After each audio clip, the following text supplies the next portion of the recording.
Hey there, how there, ho there. It's Jeff Cutter Diamond. Welcome to yet another Cutter Top 10 sports video. And today I'm rocking the Austin Matthews jersey, number 34 on the front.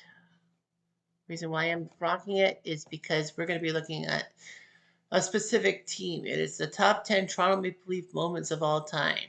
Of course, as a long-suffering Leafs fan, you know that happiness is there and then it's just plucked away from you and all that. It just isn't fair sometimes. But here are 10 moments that will make you happy to be a Leaf fan. Number 10 is the 1999 last game at Maple Leaf Gardens and the first game at Air Canada Centre.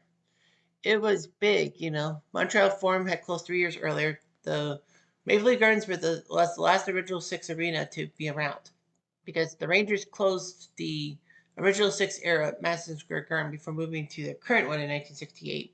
Detroit closed the Olympia down in 1979 for Drillers Arena. Chicago closed down Chicago Stadium for the United Center in 1994.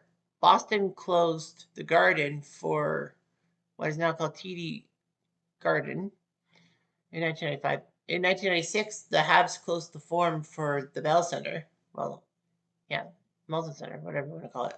And of course, the Leafs Maple Leaf Gardens was the last original six arena left. They had a good opening ceremony, not as big as the Canadians. And then the last thing for Montreal was to raise a torch, but in Toronto it was just a stupid flag. All that people criticized some poor planning and criticized lots of people like all that. But anyway, the Leafs would play the next week at home against the Montreal Canadiens in the first of an Air Canada Centre opening doubleheader because the next day the Raptors would host the Grizzlies at the ACC. But anyway, the Raptors aside, the Leafs, of course, you know, they lost the last game at Maple Leaf Gardens 6-2, but they faced their internal rivals Habs in the first game at their new arena.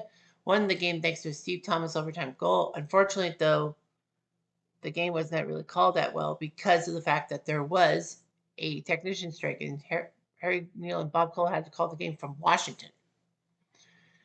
Pathetic. Number 9 is Bobby Bond in 1964. Bobby Bond was a great player and a decent defenseman who played a long time with the Leafs before going to the Seals. Nevertheless, Bobby Bond will be most remembered for his Game 6 effort in 1964 in the third period, getting a shot off the ankle and then dramatically saying he was hurt and all that, and they had to carry him out on a stretcher. Some people said he was faking, and some say it was just a shock of the leg. Bond demanded that the doctor freeze his leg for overtime, and he did. He hopped up over the boards, and then seconds later, Al Engwall tried to get the puck out of the zone, but Bond saw it and took a fluttering shot which deflected off a Red Wing past Terry Sawchuk, and the Leafs were forcing a Game 7 back home on a Saturday night with a 4-0 win on home turf. What a moment for the Leafs to do that. Number 8 is Wendell Clark's performance in the 93 playoffs. The 93 playoffs was always a huge one. Although you can kind of say, I guess you can say, Borshevsky's overtime goal in Game 7 against Detroit, because the 93 playoffs were a whirlwind. The Leafs were third in their division, had to play second place Detroit. It was tight through 6 games. And then in Game 7, the Leafs had to come back to score the tying goal late. And then in overtime, Bob Rouse, a former Red Wing, took a shot, and then Borshevsky had the presence of mind to tap it. It was taken perfectly into the left side of the net, unguarded by Tim Shovelday. And the Leafs were going to the next round of the playoffs. Yeah, I could say the 93 playoffs were huge because of the big roar of the Leafs making the conference finals. And then, you know, they took on the St. Louis Blues. There's a magical moment from that series I won't talk about because it's in the list. And also, what about the conference finals against the LA Kings? Sure, we fell in Game 7 on home ice thanks to Gretzky's hat trick. But it was just amazing to see that the Toronto Maple Leafs were actually making a run to the Final Four. And he did. Mm-hmm. Number 7 is Austin Matthews' 4-goal debut in 2016. Austin Matthews was widely picked to be the #1 pick of the 2016 draft. The Leafs just sucked that year. There were a couple times in which the Leafs kind of tanked. All that I noticed that in 2016, the final game against the Devils in New Jersey, Garrett freaking Sparks was in net for the Leafs. I knew the Leafs were tanking because why would you want Garrett Sparks in the net? Anyway, unlike Buffalo in 2015, who made their massive tanking thing known, Toronto's tanking actually worked. They got Austin Matthews in the draft lottery, and they got to pick him first overall, which they did. And then the Arizona native would go to Ottawa, play against the Senators in the season/personal debut, and then he put up 4 goals, including his second goal, which was a massive. He got the puck and then he deked around one guy, went back around, and then scored it. 4 goals in one game. That made the new record for most goals in a first NHL game. But typical Leafs Nation, typical Leafs, that seems so typically Leafish, as Austin scored 4 goals, but unfortunately they lost the game 5-4 in overtime to the Senators. Luckily for us, Austin won the Calder and got the Leafs to the 2017 playoffs, where we gave Washington a fright. Number 6 is Matt Sundin's 500th goal in 2006. It was dramatic. Matt Sundin, with the trade from Quebec in '94 for Wendell Clark, and a lot of people were hating on Cliff Fletcher for trading Wendell Clark, but he was injury prone and didn't think he could fit in this fall. So, and besides, Wendell Clark came back for 2 more tours of duty with the Leafs, proving he can go home again. But Matt Sundin proved to the Leafs Nation that he belonged in T-Dot, and I think he did too.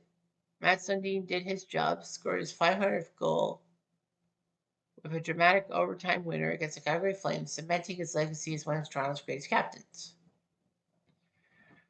But the game to have number 500 was big because of Buffalo weather. Harry Neal could not be the color commentator to Bob Cole's play-by-play, so Cassie Campbell had to come in, who was a great Canadian hockey player in her own right, to be the color commentator. Sundin was at .499. They went to overtime on a shorthanded 2-on-1 rush. Sundin put it past Mika Kiprusoff for his 500th career goal and a hat-trick goal. And this was the same day as Mickey Cabrera hitting the dramatic home run to beat Oakland and go to the World Series in 2006. Number 5 is the massive comeback from 1942. It's amazing. The Leafs were down 3-0 in 1942, and you're thinking, well, that's over. But it's not. The Leafs and Red Wings would meet in the Stanley Cup Finals. The Red Wings would win the first 3 games of the series, and then the Leafs were downtrodden. And then a 14-year-old Leaf fan named Doris said that, she would be upset if the Leafs lose and all that.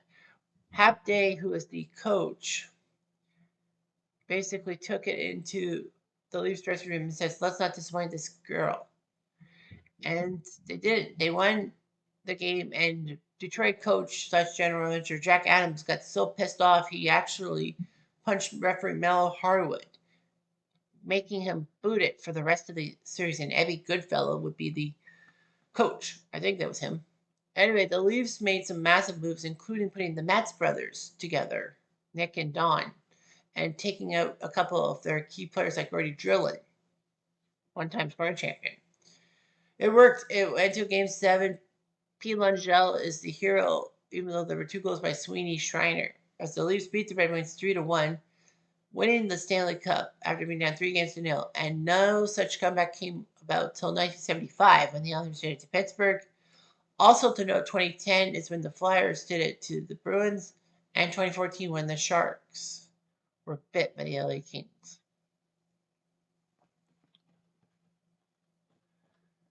Number 4 is Daryl Stilller's 10-point night from 1976. It's an amazing moment. Actually, no, we're going to skip that. Number 4 is Doug Gilmour's double overtime goal in '93. It's one of the most heartbreaking goals if you're a St. Louis Blues fan, and a happy goal if you're a Leaf fan. So the NHL's playoff scheduling was stupid. The Leafs played the Red Wings in Game 7, and then only 2 days later, they would take on the Blues in the Game 1 of the division finals. It was a tight one, and then in double overtime, Doug Gilmour was behind the net, waiting to pass to someone or to score. Cujo was with him, and then Gilmour put off a massive backhand move and got Cujo going the wrong way, and then slid it into the empty side of the net, putting it in and getting the Leafs the first blood in the division final. The Leafs would need a game 7 to take down the Blues, but they won 6-0. Okay, now number 3 is Daryl Sittler in 1976. Daryl Sittler was a pretty good player. Unfortunately, though, Harold Ballard kind of maligned him. And we're not talking about the 1979-80 power struggle. Because a couple days before the 10-point game for Sittler against Boston, Harold Ballard had the audacity to put in a newspaper article saying he was looking for a good center between two wingers. Of course, that was to insult Sittler. Sittler was not too pleased with it. And then he actually had a routine of a pregame meal on a Saturday, but unfortunately, because he was running errands, he had to go to the Swiss Chalet to pick up food.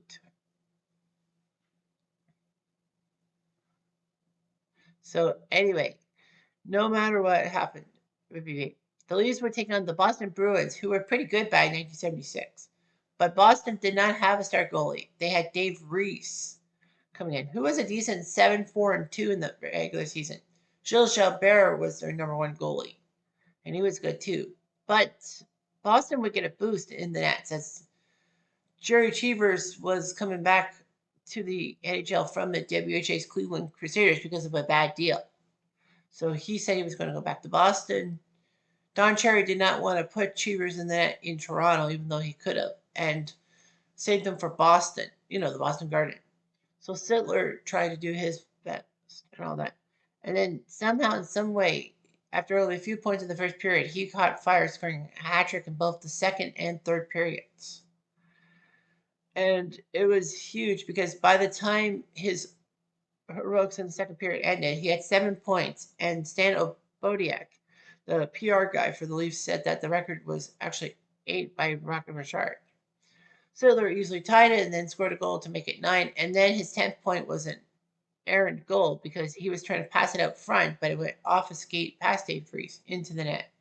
And the Leafs won 11-4. There was only one goal that he didn't even take part in.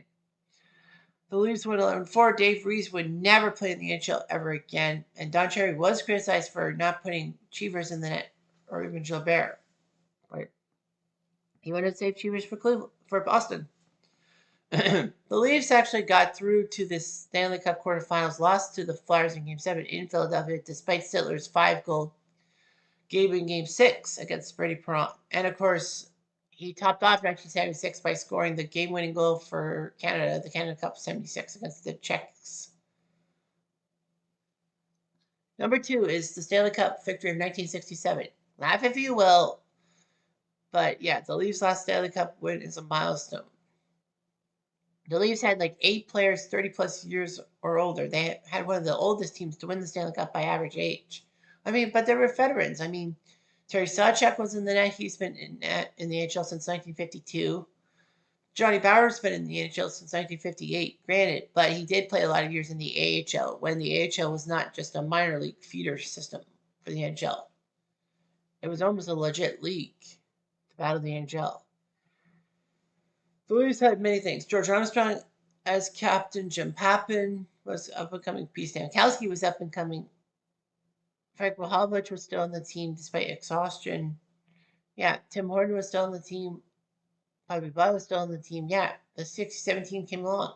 They had to face Chicago in the Stanley Cup semifinals, beat them in 6, including a Game 6 on CBS. Or was it Game 5 on CBS? From Chicago Stadium, in which Toronto was peppered thanks to shots, and Terry Sawchuk had a broken clavicle or something like that. Almost had broken clavicle, but he saved his butt. And then, the Leafs looked pretty damn good for themselves. They won the cup against Montreal, and their goalie was Rogie Vachon, and Puncher Luck said he was a junior B goalie. Nevertheless, the Leafs beat the Habs in 6 games, which always is good. May 2nd, 1967, great moment in Leaf history, and we've been looking for one for 58 years. 58 years, excuse me. Longest cup drought in NHL history. So anyway, yeah, many of the veterans would either retire or leave for other teams in the expansion draft era. And number one is the goal for a league player so famous they made a song about it by the Tragically Hip. His name Bill Baruchel, 1951. Bill Baruchel disappeared that summer. He was on a fishing trip. When the Leafs win another until 1962, the year he was discovered. So yeah, Bill Baruchel's goal in Game 5 of the 51 Finals against the Habs was legendary. The 1951 Finals were legendary because that was actually the series that saw the most overtime games in one postseason matchup. That would be later tied by the 2012 Blackhawks Coyotes series and the 2017 Leafs Capitals series that went to 5 overtime games. But they had at least one game in those series that didn't go to overtime, whereas the Leafs Habs all 5 did. The Leafs did it. Bill Baruchel, known for his pinching in to try to make an offensive play, whereas he would have left the defense wide open for other teams to counter. Scored the goal. Like he couldn't help himself by pinching on the play, but he got it over Jerry Neal's shoulder, and the Leafs won the Stanley Cup. Baruchel probably would have been fined, but thankfully, because it was a cup-winning goal, the coach let him off with a warning. Little did people know that Bill Baruchel, that would be the last time he would be in the Leafs jersey, because in August of 1951, him and his friend, Dr. Henry Hudson, went to Timmins for fishing, and then they had a plane crash. Despite the largest air search in Canadian history, they just couldn't find his body and all that. In 1962, someone was looking in the brush for something else and then found a plane. He alerted the authorities, and the man finds out that it's Bill Baruchel and Dr. Henry Hudson. Their skeletal remains are still in the plane. They figured that the weight of fish was a bit too much for the plane and it crashed because of too much weight.